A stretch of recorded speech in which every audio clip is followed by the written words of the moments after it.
Landslide victory मिली, वैसे ही बिहार में उसका यहाँ पर लैंडस्लाइड विक्ट्री देखने को मिली है। इसलिए लोग जंगल राज नहीं चाहते हैं। ये जो ड्रामा पूरे महाराष्ट्र में उद्धव ठाकरे जी, कांग्रेस के लोग जो कर रहे हैं, उन्होंने आज के बिहार का रिजल्ट देख लीजिए। जातीयवाद के विरोध में और बिहार में जो डबल इंजन की सरकार ने जो प्रगति और विकास करके दिया है, हम शुरू से कह रहे थे कि बिहार का जंगल राज समाप्त हो, ये स्वयं बिहार की जनता चाहती है। देखिए, हर राज्य की अपनी एक स्थिति होती है। बिहार अपनी कुछ मुद्दों को लेकर लड़ाई लड़ती है, महाराष्ट्र अपने मुद्दों को लेकर लड़ती है। आप देखेंगे कि मुंबई महानगर पालिका में पिछले 30 वर्षों से शिवसेना पार्टी की सत्ता है। और क्या ये साथ में मिलकर लड़ेंगे ताकि सेकुलर वोटों का विभाजन ना हो। और हमने 6 सीट मांगी थी कि 6 सीट पे आप अलायंस कर लो हमारे साथ। 6 सीट पे अलायंस होता, आप साथ में मिलकर लड़ते, मगर नहीं, वो घमंड गुरूर उसके अंदर तकब्बुर में थे। तो अब देखिए क्या हो रहा है उसका नतीजा। और यहाँ पर जो लाडली बहनों ने कमाल करके दिखाई है, उनका भी मैं अभिनंदन करता हूँ। ये विकास को ही उन्होंने महत्व दिया है, समझ गए कि नहीं। विकास का राज चालू रहेगा और लालू का राज, जंगल राज लोगों ने नकार दिया है। जब लालू राज था तब लोग 6 बजे के बाद बाहर नहीं निकल सकते थे, व्यापारी अपनी दुकानें बंद करते थे। जब मैं गया था वहाँ पर बिहार में प्रचार के लिए, तो लोग कहते थे वो तो ये 8-9 बजे 10-11 बजे तो छोड़ो, लेकिन 6 बजे के बाद कोई घूम नहीं सकता था। ऐसा जंगल राज था। दिन दहाड़े हत्या होती थी, लूट होती थी, बलात्कार होते थे। ये सब बदल गया है और इसलिए नीतीश कुमार जी को मैं धन्यवाद दूंगा, क्योंकि उन्होंने मोदी जी के सहयोग से डबल इंजन की सरकार वहां पर विकास को आगे बढ़ाएगी। इसलिए डबल इंजन के सरकार पर लोगों ने भरोसा जताया है। इसलिए मैं आदरणीय प्रधानमंत्री नरेंद्र मोदी जी का अभिनंदन करता हूं, नीतीश कुमार जी का अभिनंदन करता हूं। उन्होंने जो विश्वास जताया है मोदी जी के नेतृत्व पे और नीतीश जी के नेतृत्व पे, और इसमें हमारे गृह मंत्री अमित भाई, इनकी भी चाणक्य नीति जो है वो भी काम कर गई है। और जनता ने पूरी तरह, हमारे लाडले बहनों ने भर भर के वोट दिया है, भर भर के वोट दिया है। जैसे महाराष्ट्र में लैंडस्लाइड विक्ट्री मिली, वैसे ही बिहार में उसका यहाँ पर लैंडस्लाइड विक्ट्री देखने को मिली है। इसलिए लोग जंगल राज नहीं चाहते हैं, लोग विकास राज चाहते हैं, लोग मंगल राज चाहते हैं। और इसलिए आज यहाँ पर बिहार में जो पिछले कई सालों में जो काम किया है नीतीश कुमार जी ने, और उसको सहयोग किया है आदरणीय प्रधानमंत्री मोदी जी ने, इसका ये परिपाक है। ये जीत जो है, ये बिहार की जनता की जीत है, लाडली बहनों की जीत है, मोदी जी के विश्वास की जीत है और नीतीश कुमार जी के काम की जीत है। बिहारमध्ये सर दुबार मतदार यादीची पुनर्रचना करण्यात आली, सर्व दुबार नावं काढण्यात आली आणि त्यानंतरचा हा विजय आहे। म्हणजे पूर्णपणे ट्रान्सपरन्सी आली, यामध्ये पारदर्शकता आली, तरी सुद्धा हे विरोधक याच्यावर देखील टीका केल्याशिवाय राहणार नाहीत। त्यांचं काम नेहमी टीका करण्याचं आहे। आता जरी त्यांचे डोळे उघडले पाहिजे, आता तरी त्यांना सुबुद्धी आली पाहिजे। कारण जसं महाराष्ट्रातल्या जनतेने जसं थम्पिंग मेजॉरिटी दिली, तशीच बिहारच्या जनतेने देखील थम्पिंग मेजॉरिटी दिली। मी बिहारमध्ये जाऊन बोललो होतो कि बिहार के इलेक्शन में, चुनाव में थम्पिंग मेजॉरिटी मिलेगी, वैसे ही थम्पिंग मेजॉरिटी मिल गई है। इसलिए मैं बिहार की जनता को धन्यवाद देता हूँ। बिहार की जनता ने दिखा दिया है कि इस देश में जो प्यार करेगा, इस देश के लिए जो काम करेगा और बिहार राज्य को आगे बढ़ाने के लिए जो विश्वास देगा, उसके साथ बिहार की जनता खड़ी रहेगी। और एक तरफा एनडीए को सपोर्ट कर कर ना भूतो ना भविष्य सुनामी जैसा रिजल्ट बिहार की जनता ने दिया है। तो सभी बिहार वासियों को, बिहार में रहने वाली हर वो जनता को जो देश से प्रेम करता है, अपने राज्य से प्रेम करता है, उन्होंने एनडीए को सपोर्ट कर कर, वोट कर कर भारतीय जनता पार्टी को इतने नंबर से आगे रखा। और आज का रिजल्ट, ये सब क्रेडिट हमारे बिहार की जनता को जाता है। और पर उसमें सबसे बड़े चाणक्य अगर कोई है तो वो हमारे अमित शाह जी और हमारे मोदी जी। जिस तरीके से देश के प्रति उनका प्रेम है, वो साफ इस रिजल्ट में दिखाई दिया है। और कांग्रेस को इतना जरूर बताना चाहूंगी, जो ड्रामा हमारे महाराष्ट्र में और इतर राज्यों में जो वो ईवीएम के द्वारा मशीन मोदी जी के हिसाब से चलती है, ईवीएम अमित शाह जी के इशारों पे चलती है, इलेक्शन कमीशन ये मोदी जी के इशारों पे आगे काम करता है। ये जो ड्रामा पूरे महाराष्ट्र में उद्धव ठाकरे जी, कांग्रेस के लोग जो कर रहे हैं, उन्होंने आज के बिहार का रिजल्ट देख लीजिए, आपको कहीं पर भी नहीं छोड़ा। कांग्रेस कहीं की भी नहीं रही है बिहार के रिजल्ट के बाद। तो अभी तो आप अपने कामों पे, अपने विचारों पे एक बार विचार कीजिए कि हम क्या कर रहे हैं करके। अब तो ये ड्रामा बंद कीजिए कि ईवीएम की ही दोष से ये बिहार चुन के आए हैं। बिहारियों ने एक तरफा जाकर एनडीए को समर्थन दिया है और कांग्रेस आप शून्य हो गए हैं। तो अभी तो ईवीएम का रोना बंद कीजिए। एक बहुमत मिला है एनडीए को, कैसे देखते हैं, क्या कहेंगे?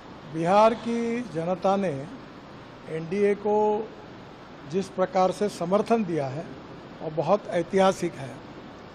जातीयवाद के विरोध में और बिहार में जो डबल इंजन की सरकारें जो प्रगति और विकास करके दिया है, उसी बात का समर्थन बिहार की जनता ने किया है। बिहार में रोड, पानी, बिजली, उद्योग, विकास और रोजगार, ये प्रश्न जो है ये प्राधान्य से सुलझाने चाहिए, लोगों की अपेक्षा है। और पिछले 10 साल में हमारी सरकार ने जो कार्य किया मोदी जी के और नीतीश कुमार के नेतृत्व में, उसको सफलता मिली है और बिहार की जनता ने यह ऐतिहासिक जीत एनडीए को दी है। मैं बिहार की जनता का बहुत बहुत अभिनंदन करता हूँ, शुभकामनाएं देता हूँ और ये जीत बिहार को एक विकसनशील राज्य में निश्चित रूप से बना के रहेगी, इसी बात का विश्वास व्यक्त करता हूँ। फिर से एक बार बिहार की जनता को बहुत बहुत धन्यवाद और उनका अभिनंदन। विकासाकरता एनडीएला प्रचंड बहुमत दिलेला आहे। हा ऐतिहासिक एनडीएचा विजय आहे। जातीयवादाच्या राजकारणापेक्षा विकासाचं राजकारण महत्त्वाचं आहे आणि म्हणून मागील 10-15 वर्षामध्ये एनडीएचे जे डबल इंजिन सरकार होतं, त्यांनी बिहारच्या विकासाकरता जे कार्य केलं त्याच्यावर बिहारच्या जनतेने शिक्कामोर्तब केलं आणि ही ऐतिहासिक विजय हा दिलेला आहे। मी याबद्दल बिहारच्या जनतेला मनपूर्वक धन्यवाद देतो आणि मोदीजी आणि नितीश कुमार यांच्या नेतृत्वाखाली पुन्हा एकदा असाच बिहारचा विकास होईल आणि बिहार हे प्रगतिशील, समृद्ध, संपन्न आणि विकसनशील राज्य म्हणून निश्चितपणे पुढे तयार होईल असा मला विश्वास आहे। पुन्हा एकदा बिहारच्या जनतेला खूप खूप धन्यवाद, अभिनंदन।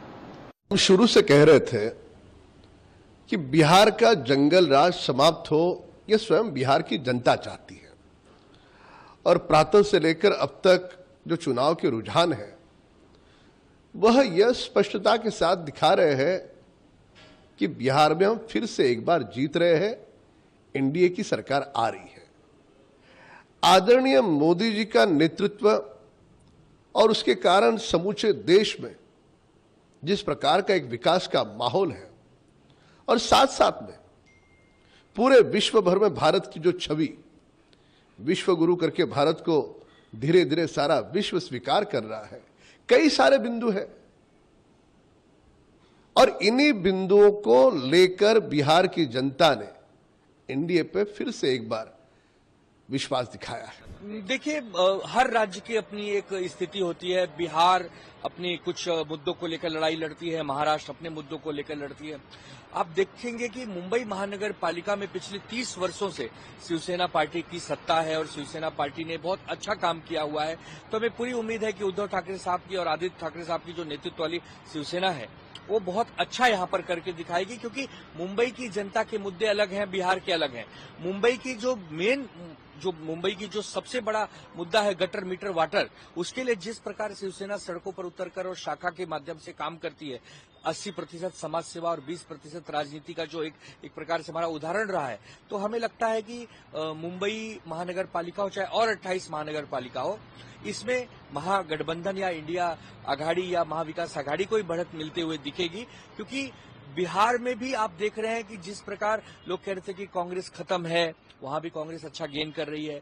आरजेडी को कहा जा रहा था कि ये तो जंगल राज वाली पार्टी है, लेकिन इस समय वो नंबर 1, नंबर 2 के लिए लड़ाई लड़ रही है रुझानों में भी। तो इसका मतलब कि बहुत कुछ उम्मीदें हैं हमारे पास और हमें पूरा विश्वास है कि आने वाले समय में आप देखेंगे मुंबई हो चाहे और भी राज्य हो, हम अच्छा प्रयास करेंगे क्योंकि हम जनता से जुड़े बातों को लेकर सामने आते हैं। तो हमें कतई ये निराशा नहीं है कि जो बिहार के रुझान है इसका कुछ महाराष्ट्र पर असर पड़ेगा। महाराष्ट्र अपनी जगह है, बिहार अपनी जगह है। नहीं, देखिए, एकनाथ शिंदे को शायद भ्रम हो गया है। उनको ये पता ही नहीं कि जो हमारी पार्टी छोड़ के नगर सेवक उनके पास गए हैं, उनको किसी को टिकट ही बीजेपी नहीं देने देगी। बीजेपी 227 सीटों में कोशिश करेगी कि 150 से ज्यादा अकेले बीजेपी लड़े। तो बची खुची जो 25-50 सीट है उसमें क्या शिंदे लड़ेंगे, क्या अजीत दादा लड़ेंगे और क्या उनके और सहयोगी लड़ेंगे। तो भारतीय जनता पार्टी का एक नियम है कि हमें मित्र पसंद नहीं है, हमें गुलाम पसंद है।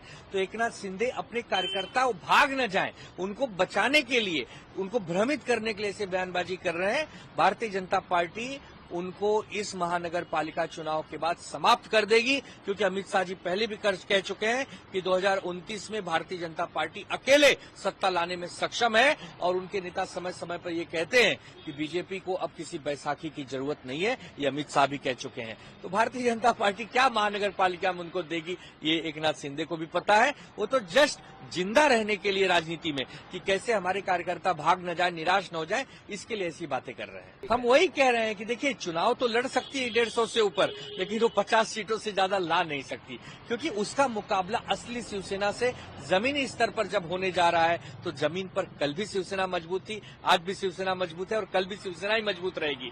इसीलिए तो जो चुनाव चिन्ह और नाम का जो प्रकरण सुप्रीम कोर्ट में चल रहा है, हमने उनसे आदरणीय सुप्रीम कोर्ट से निवेदन किया है कि आप कम से कम पहले कर देते तो दूध का दूध, पानी का पानी हो जाता। अन्यथा आप ये निर्णय मत दीजिए क्योंकि बिना निर्णय हम लोग जीत जाएंगे तो निर्णय लेके हम लोग करेंगे क्या। अरे तीर धनुष जितना फेमस था उतने कम समय में तो आज मशाल फेमस है। आज सब बच्चे को मालूम है कि शिवसेना की निशानी मशाल है। तो मशाल करने वाली कमाल है, हो जाएगा धमाल है और महानगर पालिका के चुनाव में उड़ेगा गुलाल है और बाकी विरोधी हो जाएंगे बेहाल है। इसके आगे क्या कहें फिलहाल है।